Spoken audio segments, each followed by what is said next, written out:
Thank you, Mikhail. Whoa, hello, hi. Hello. Can we turn that down a bit? Hi, everybody. Thanks for coming out. Thank you, Mikhail. Thank you to the Office of Film and Music for having us and the Northwest chapter of the Recording Academy. You guys are awesome. And thanks for all you guys for coming out. This is a huge crowd, so thanks for being here. So it dawned on me the other day that I've been living in Seattle and writing about music for 8 years, which seems like a really long time. 8 years seems like a long time to me. Not long enough to make me a local, because I moved here from San Francisco, so I will never be a local.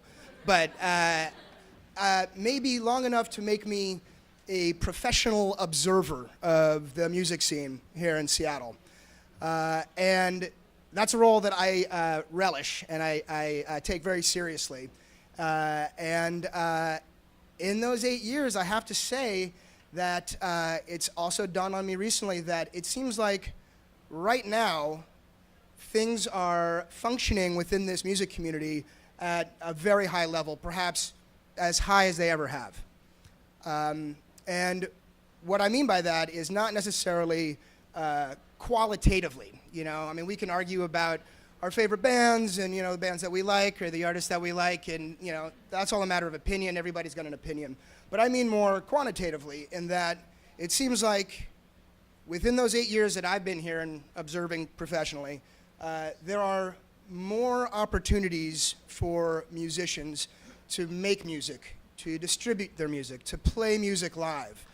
There are more opportunities for people that are involved in the peripheral aspects of the music scene or the sort of support aspects of the music scene to make a living, to do the work that they like to do.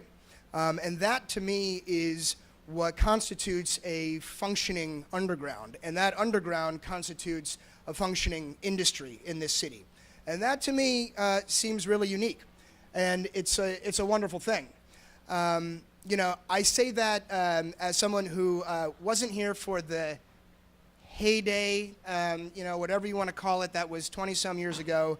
That seems like ancient history for a lot of reasons at this point. I say that as someone who every year for the past 4 years has put together this Best New Music issue for City Arts. You know, I'm sifting through a lot of different bands to come up with, you know, with our writers to come up with the ones that are sort of in their prime at this moment to include in this issue. And every year that decision becomes harder and harder. That process of winnowing out becomes harder and harder because there's so much good stuff. And I say that as a person who is out, you know, if not nightly, at least weekly, seeing local bands at venues all over the city. And it seems to me that right now there are more young bands putting out first albums that are professional. There are more working bands that are putting out second albums that are better than their first albums. There are more veterans that have been around for a while that are perfecting their live performances. So on every possible level, from the artist side, I think things are operating really well. And all of that has to do with the infrastructure that is provided for those musicians to make their art.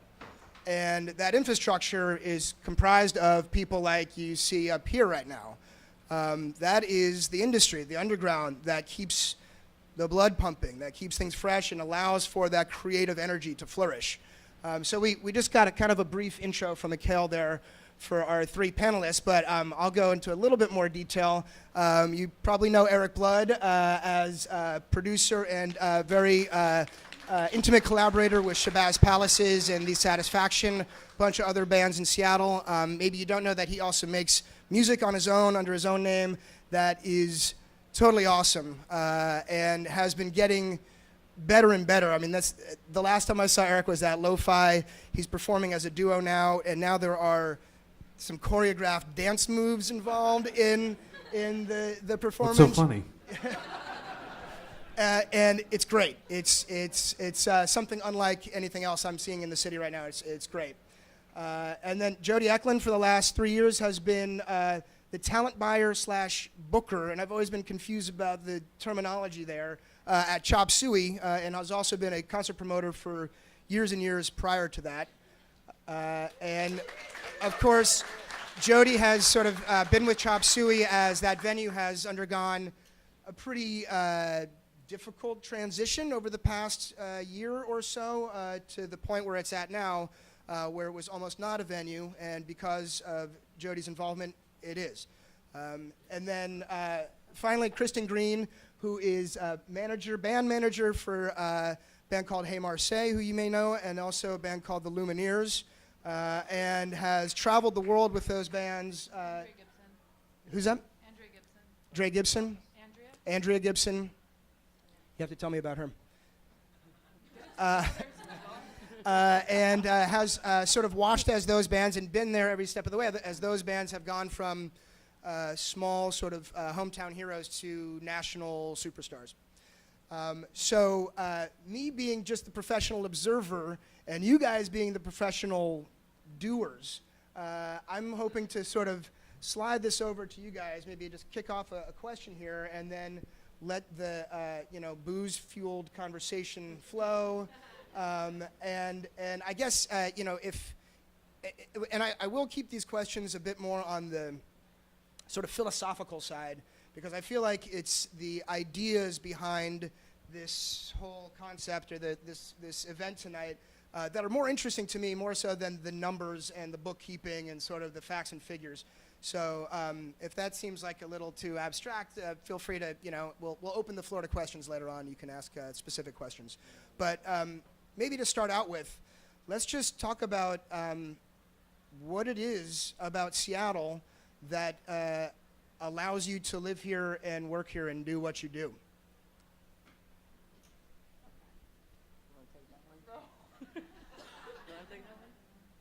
I'm currently working and living in Seattle, and I'm looking for a place to live, and Seattle is telling me that I'm not supposed to live here. So nothing is keeping me here working in Seattle, but I'm still working. I'm actually curious as to who everybody is. Like, are there bands here? Okay. Are there? Who else is here? What is it? Managers are here.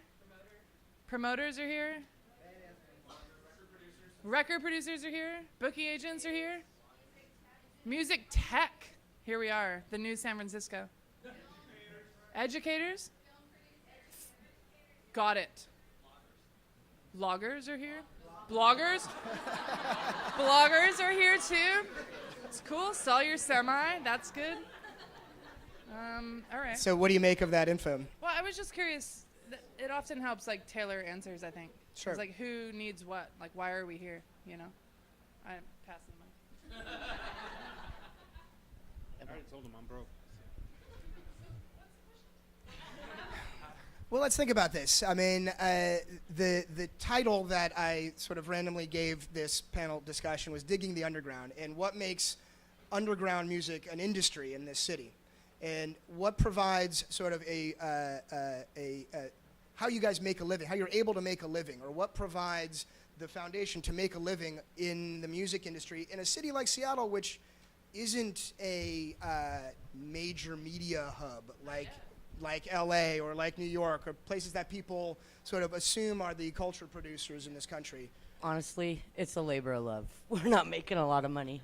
That's why Eric's looking for a place to live. But it is a labor of love. And for me, being a talent buyer, what's helped me the most is really honing in on fostering local community. We were able to bring a club that was dead back from the grave. We resurrected Chop Suey in the last 3 years. It takes all of you to make that happen.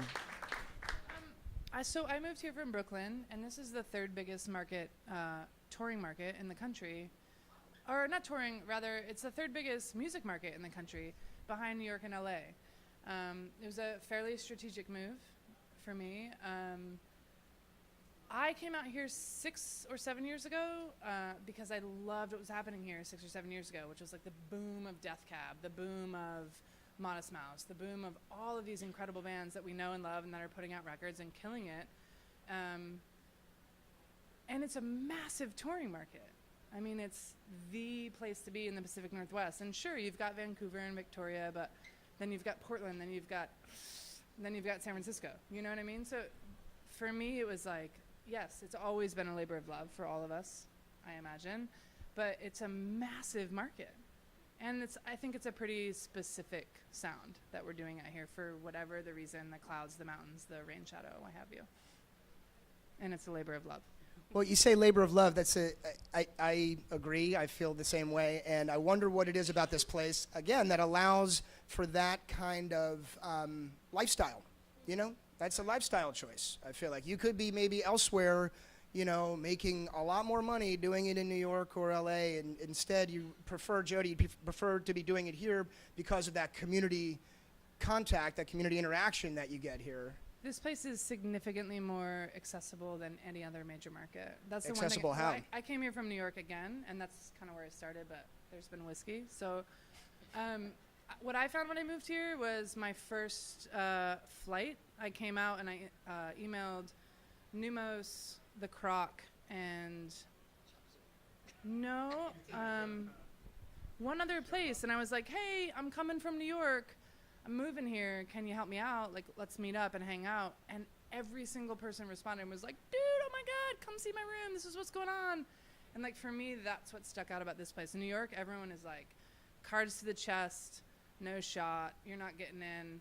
This is a fraternity, blah, blah, blah. And here, like, the rooms just opened and everyone was like, come in, hang out, see what we have going on.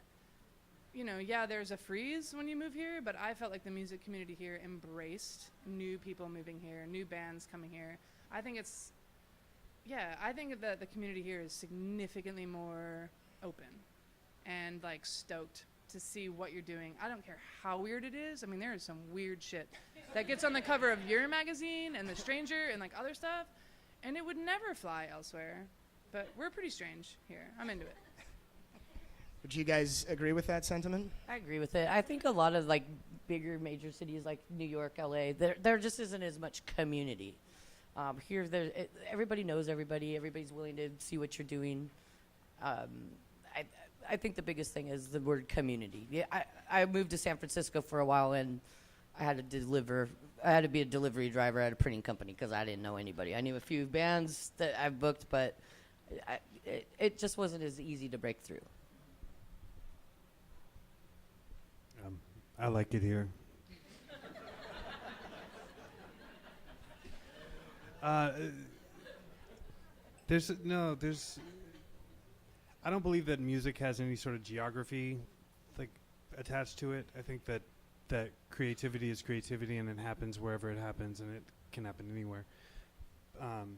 Seattle has its own brand, and I'm really happy to be involved in it at all. But yeah, it's a little rough. It's a little rough.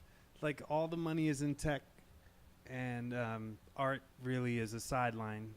We're really fucking good at it, but we're not really good at selling it. New York is really good at selling it. San Francisco is pretty good at selling it. LA is really good at making it into an industry. And yeah, like we're just doing our thing. Yeah, why is that? I couldn't tell you why it is. I mean, there's a question, like, I've thought about it in a geographical sense of, like, the distance between here and the next major metropolis is 11 hours by car. And that's if you don't stop to pee. And I have to pee because I have to drink and eat all the time. But no, I think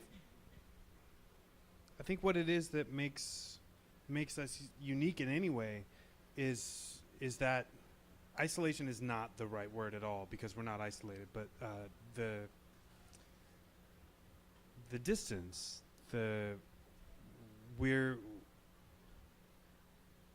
our echoes only hit walls that are around us, so we embrace each other and the noises that we make in our own way. And people like Jody, Jody will book shows with bands that you have to hear, but you're never gonna hear. Like, you're never gonna hear them unless Jody is like, here, check it out, Wednesday night. Like, and we're all there. Like we all we all do what we can to come through. It's all such good shit. It's a very supportive community. Yeah, we have to be. all We have to support be each other. supportive of each other. I'm done. Well, what you're describing is a kind of psychogeography there, right? Like it has to do with the place and the state of mind that the place creates, which is maybe a different conversation, but there's something very, that's fascinating to me, and there's something very unique about this place, and it has a lot to do with the geography, the fact that it's surrounded by mountains on two sides and water on, two sides, and it's sort of, it is like, it's It cold and rains dark, and and yet dark. there's like, just to endure here takes a fair amount of effort without going, and yet, yeah, because of, I think Well, it's because 'cause of we're that all distance, inside, yeah, it's though, like- 1,000 miles to the east before you hit Minneapolis, and that's the first big city. It works against you too. Like the one thing I noticed is that it really works against a lot of local bands, where like they sell it. Well, it means they sell at the Croc and they're like, and they've never been east of the Mississippi in their life. I found that my first year here, these bands being like, oh my God, I'm the biggest deal ever. I sold out the Croc.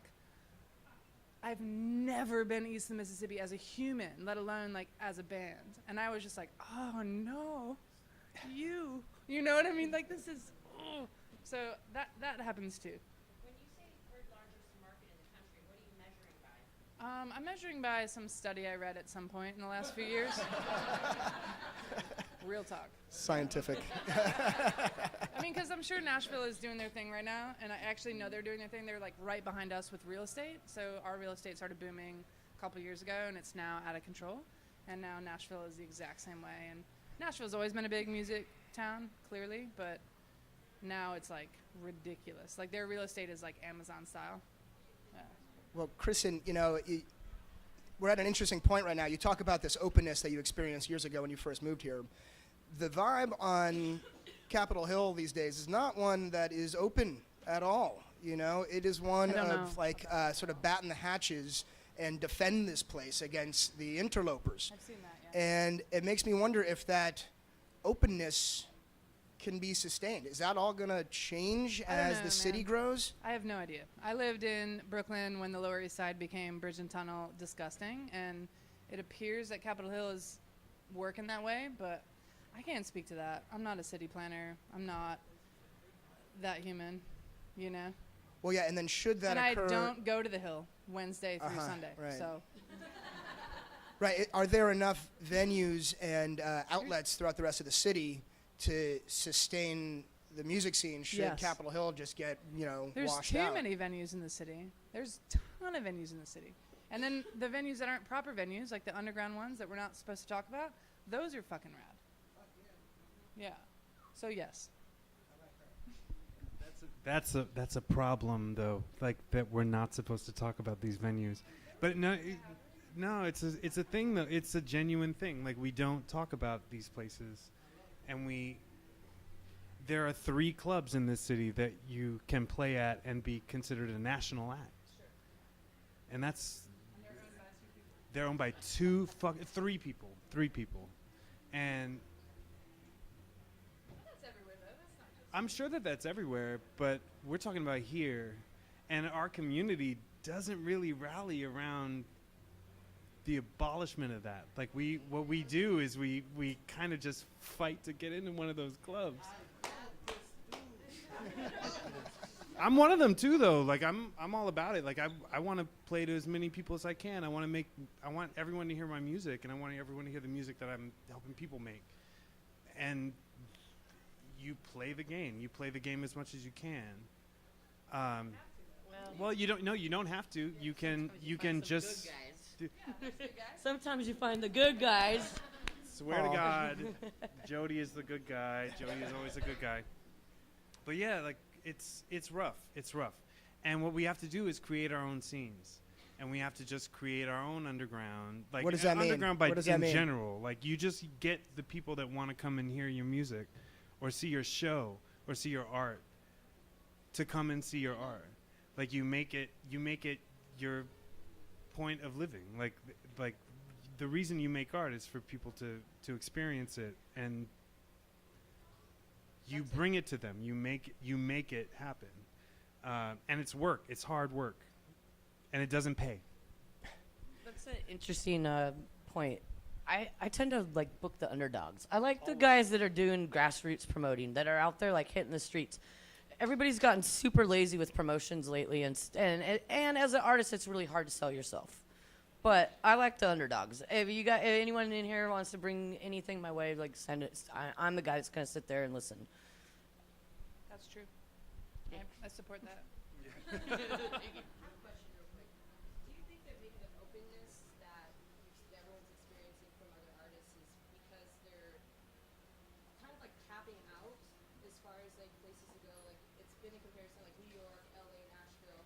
Those are cities that also have major record labels and a lot of opportunities to progress further. And what I find as a musician in Seattle is there's a lot of people in one big giant pool because only a hand, like 1% of those people actually come out and become this huge phenomena or something every so often. But do you think it's because that there isn't, besides like sub pop, there's not very many labels or places to actually help the artists develop?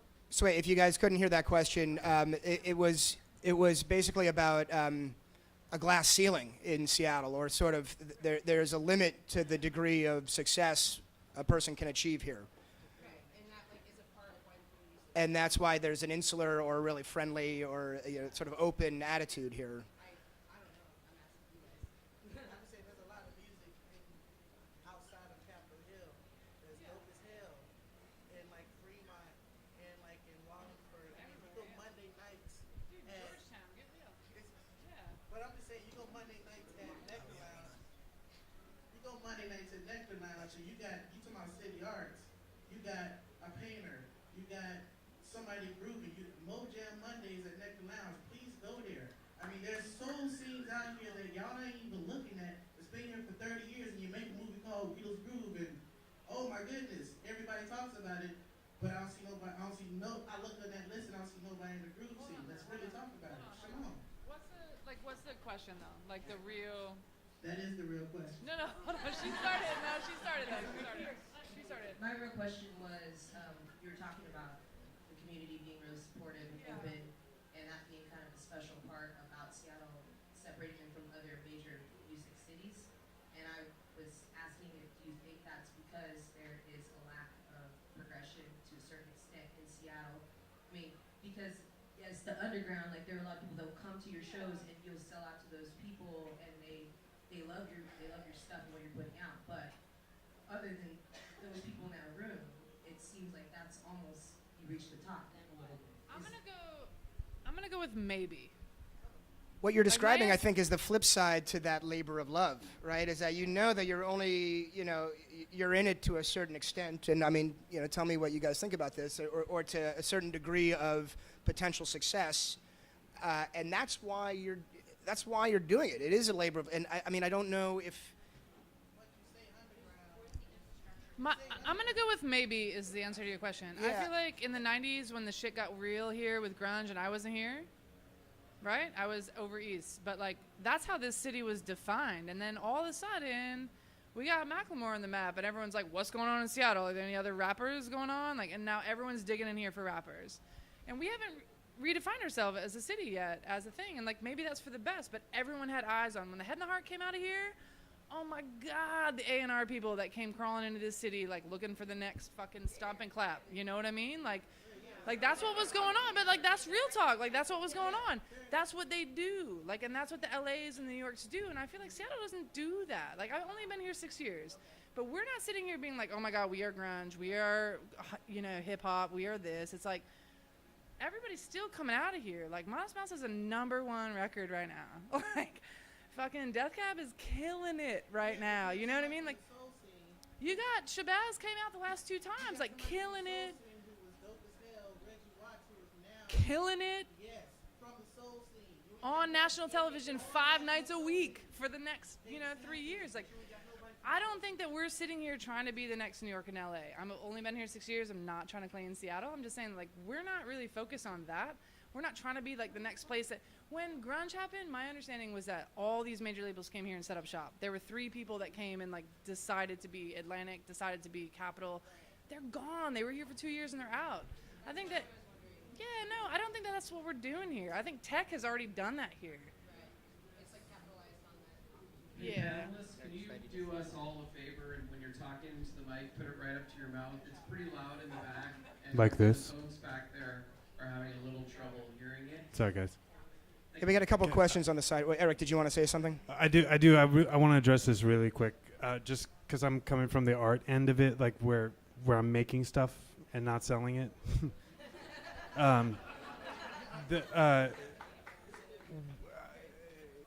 If this may be too base, like this may be a little too base, but you're not doing it because you're gonna make a lot of money. You're not doing it because you're gonna explode onto some massive scene.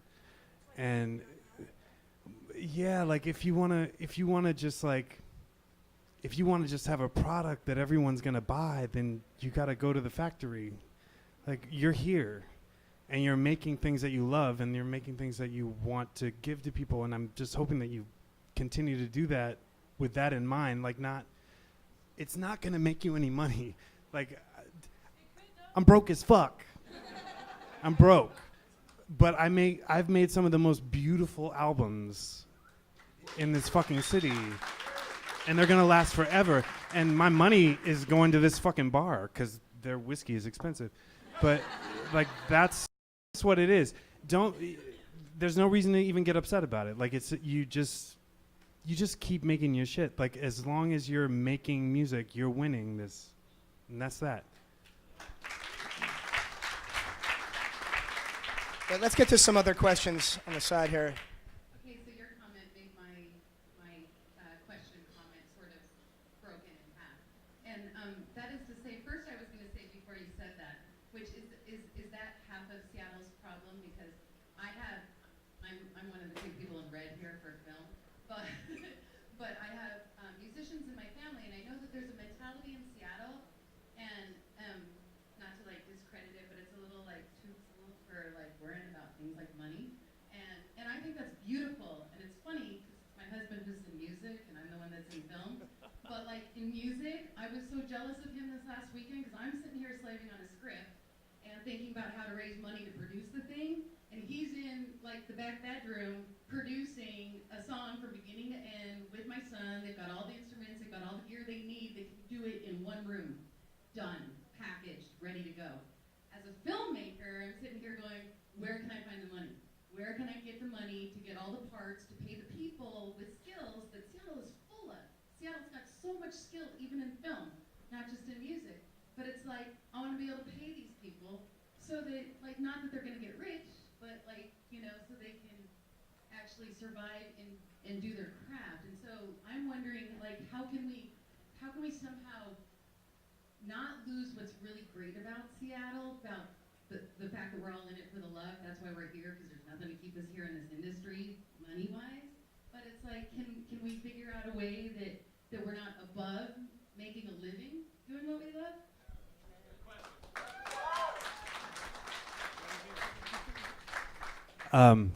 I'm not afraid of money. Anybody that has money or wants to pay me for some shit, I will take your money. I will gladly take your money. I think the problem is that no one has any money except for people who have no visions and who are just here to make money. So, I mean, you can get mad at your dude that's making a record in one room, but wouldn't you rather just be really happy that he's making a record? Yeah. I know. Filmmaking is some hard shit. Like, that takes a ton of people. That's a lot of people. And I happen to know a lot of people that work in that industry and do it for love and don't get paid. So, you know, talent doesn't equal cash. Like, you can't just pay for talent. Like, talent springs up everywhere. And you just either have to be diligent about looking for it, or you need to, you know, have a backup. Or have, you know, take a try on some kid that's just like, I really love this.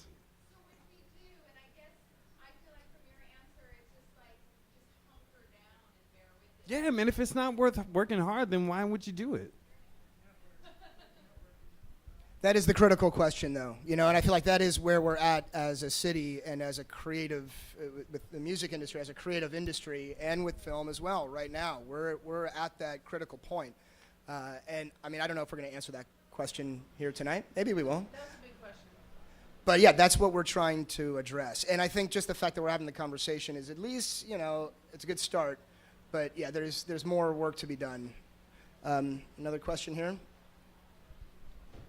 Hi, I'm approaching this conversation as a former arts commissioner for the city of Seattle, and so what I'm curious is how can the city help with the situation? I mean, in terms of money, somebody's making money off of the fact that there are these interesting artists and musicians in Seattle.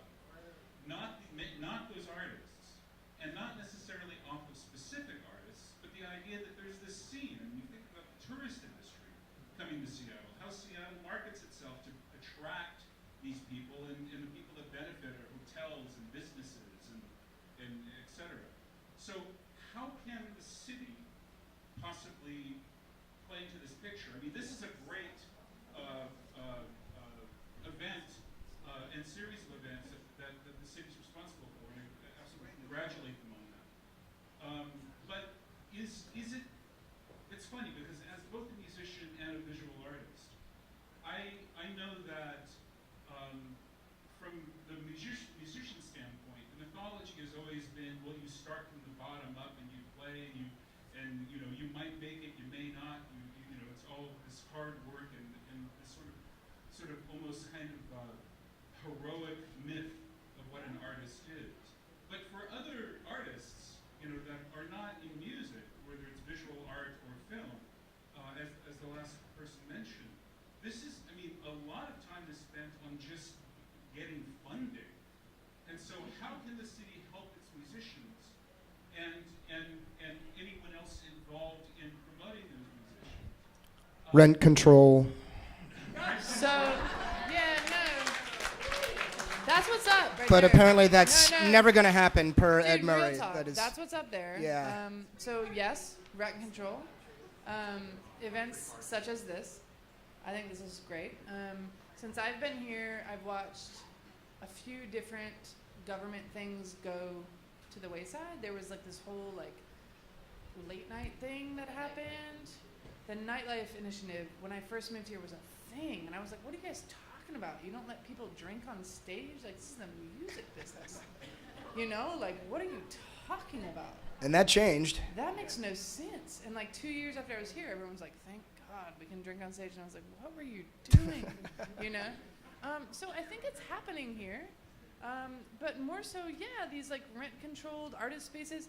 You talked about Capitol Hill earlier. Like I think that like if the government could kind of like hold down the fort a little bit, like less the Lower East Side like lost it when I was there, and like bridge and tunnel money came in and it was bullshit. But like if we could hold down a few buildings, like that'd be good, practice spaces sticking around and like keeping the kids who like made the scene on the scene would be great. That's my answer. Yeah. Yeah, rent control is a serious issue. As a talent buyer for a club, our rent is astronomical. I want to play people. If you're an artist and you come in the room, I want you to get paid. We have the lowest room rates in the city for a venue our size, but that means that my owners are paying hand over fist for security to keep you safe. It's depressing, It's really hard for a independent owner to run a venue. A live music venue is a very hard business, and all I can say is like people just have to get out and support one another. More times than none, I get bands that are like, I want to play with this national act. And for whatever reason, the agent decides they can't be on the bill. Do I see those people at the show? No. So it all comes back to like, we got to support one another. I don't know if we'll be able to change rent control because they're not city-owned buildings, but it is a serious issue to be addressed.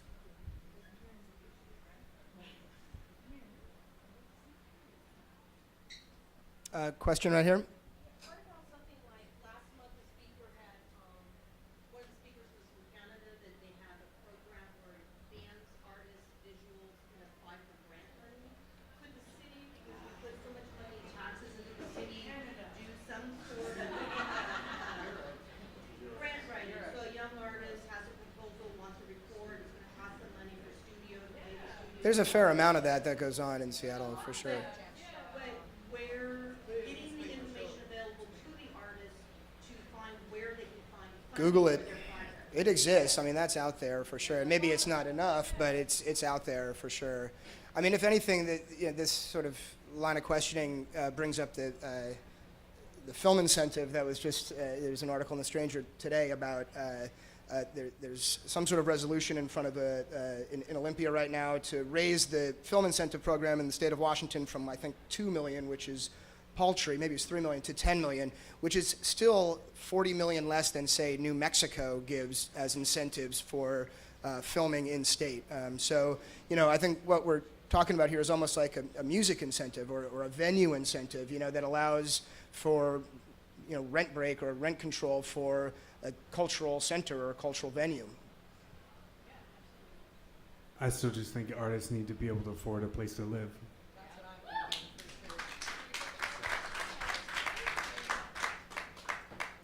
of the richest, biggest, booming real estate towns, tech towns. Somebody somewhere said it's their largest music market. So We have another question over here. supporting. Hi, my name is Treasure. I'm with the Seattle Sound Music Awards, and I'm sure that most of you probably have not heard about it. It's our second year because everyone thought we would not be able to put it together last year, and we successfully turned Columbia City into a red carpet sneak peek of Hollywood. Thank you. I'm trying to find out how can I get local media involved. I reached out. Actually, The Stranger was being honored for one of the most, publicized outlets that really give voice to the urban voice of Seattle. But yet, I still have their award, and I and I reached out to everybody. I love Seattle Magazine, Seattle Met, and City Arts. I'm just like, how can I get you guys to really see the value in the Seattle Sound Music Award? The website is live. And we're just trying to find that local support as well. That's all you. I would say that to that end, longevity goes a long way. 2 years is great. It's not a lot, and I think for most media outlets, I mean, I'll speak for myself here, but, we want to see some consistency. And consistency is a sign of dedication. And all of that kind of comes together to suggest that there is something really serious at work here. This isn't, flash in the pan. Like you said, I mean, congrats on going a second year, and that is a big deal. But, frankly, there's a lot of stuff in this city that deserves a spotlight that doesn't get it. There's only so much space in the magazine. We only have so many writers that we can, put on a story. And I'm sure that's like probably a familiar thing that bands hear all the time, but it's also true. I mean, our resources are limited.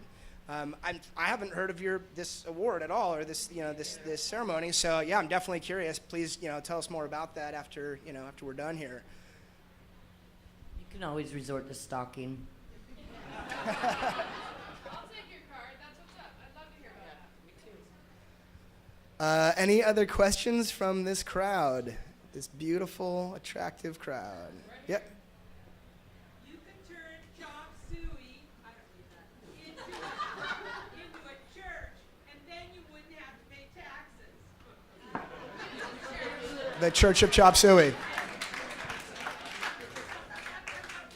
I mean, that's what we're talking about, is finding some loopholes here, is like working the system.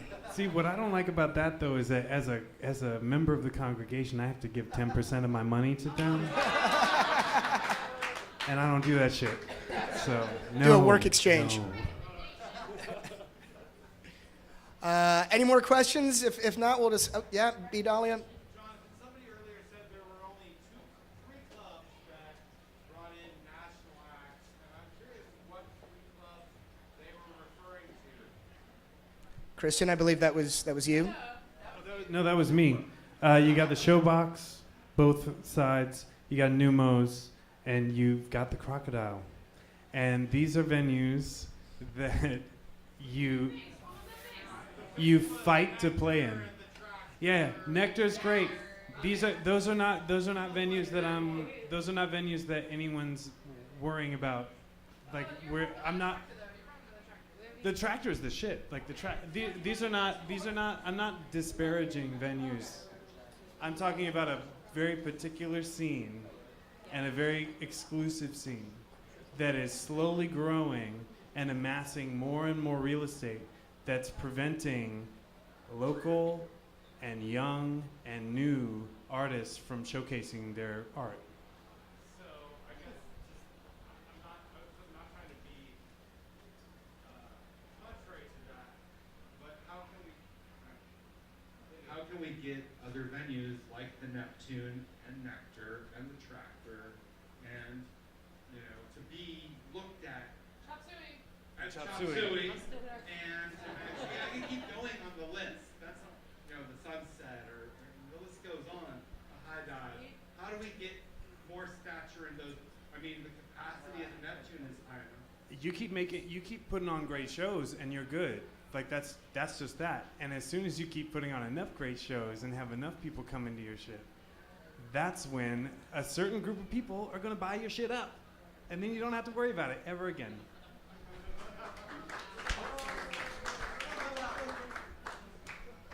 Yeah, Israel. So, I mean, I don't know if this thing's wrapping up or not, but it seems like it's very, like, very, very grim to the idea that you're talking about. Artists just have to have the idea that they're not going to make money here, that it's a labor of love, and that it just won't work. I mean, is that not what you were saying? Because if it's a labor of love or anything, then what are we doing calling ourselves an industry if we can only reach a certain cap or identity? Why are we an industry? I'm gonna go with like a giant nope to that. Like, I think that a lot of us got into this industry to like avoid responsibility. Baseline, right? I want to wear jeans and I want to say fuck the rest of my life. Real talk, right? Like, there is a fair amount of art that makes money, and like it's hard. Kristen makes money. No, like I think that like there is a fair amount of people that do that, and like, is that your goal? Like, what are your intentions? Like, I was talking to this guy John earlier at the bar, and I'm like, whoa, what are you doing? What's your gig? It's like, oh, I don't know, I'm doing this thing, whatever. I'm like, well, what do you want to do out of this thing? And it's like, what are your intentions? Are you 19, 20, 21, 22, and you want to like go and like be the next fucking Maroon 5? That's an intention. Do you want to be the next person that, what are your intentions? If your intentions are like, I want to make a living doing music, there's a path. You can do a fair amount of certain things that like will lead you to that path.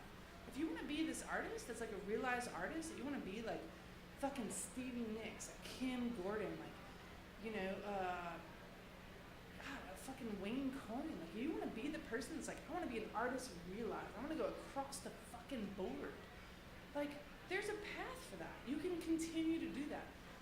This is the difference between Seattle and fucking New York and LA. Like, I feel like we have like the Wayne Coyne, the Kim Gordon, like the path. That's like, we have a lot of resources here, a lot of things, and like we do have to do affordable housing. We do have to do a lot of these things here, and it's our responsibility to make sure that those things happen. But like, we're not here being like, I want to be Maroon 5. I mean, maybe there's a couple of you that like want to be Adam Levine. Hands up.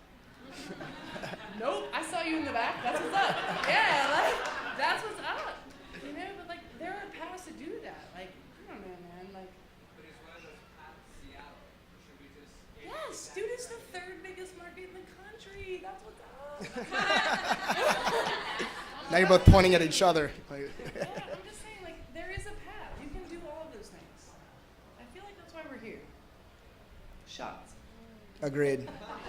All right, we have one more question, and then we're gonna wrap this baby up.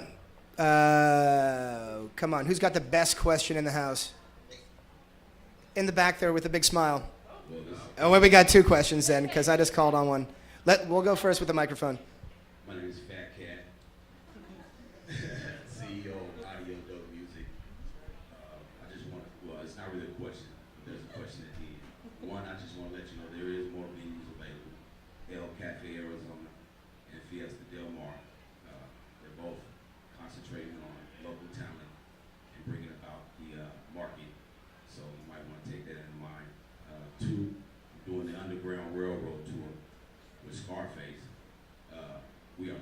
artists to sign up. We got packages available, things of that nature. You can go to the undergroundrailroadtour.com. Check that out. But yes, you know, it is about the media. You know, there's a lack of media here in the town. That's the reason why you don't get the exposure that you need. Period. Nobody know about you. You ain't gonna make no money. Nobody know about your product, your brand. You're not gonna make no money. So we're gonna start with this media thing. Pump that up, get that popping, right? Join this Underground Railroad tour so that you can get the exposure that you need worldwide. And then look up the Cafe Arizona, Fiesta Del Mar, so that you can get your music out there and get you a stage to put that music on. I'm done. Is there anybody with All a right, we question got one that more in the isn't back promoting there, something? in the middle.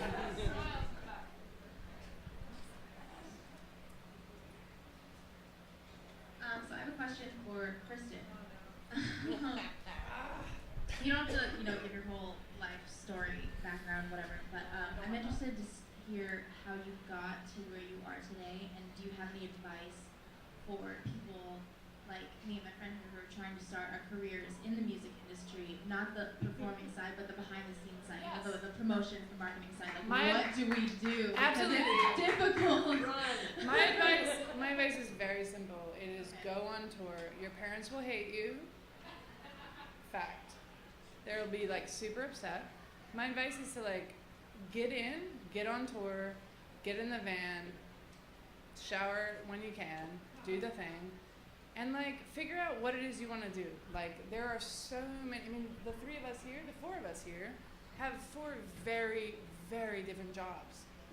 But you won't know like what you're great at and what you want to do, and those two things can be very different. But like, get in the van, see what's going on with bands that are touring and making money or not making money, and like what you love. Like, are you really good at selling merch? There are careers made. There is a dude in this town who has like 30 people on his payroll, and all he does is sell merch.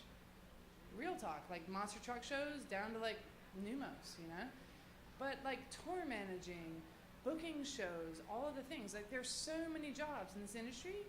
My advice is like get in the van. Like once you can, you should just go. And there's so many jobs, and like feel what you're good at and see what you love, and that's it. My career is like long and boring, and it involves most of the East Coast, which nobody out here cares about. So, I'm in. Thanks, Kristen, and thanks, Jody, and thanks, Eric. Thanks to all you guys as well. Have a good night.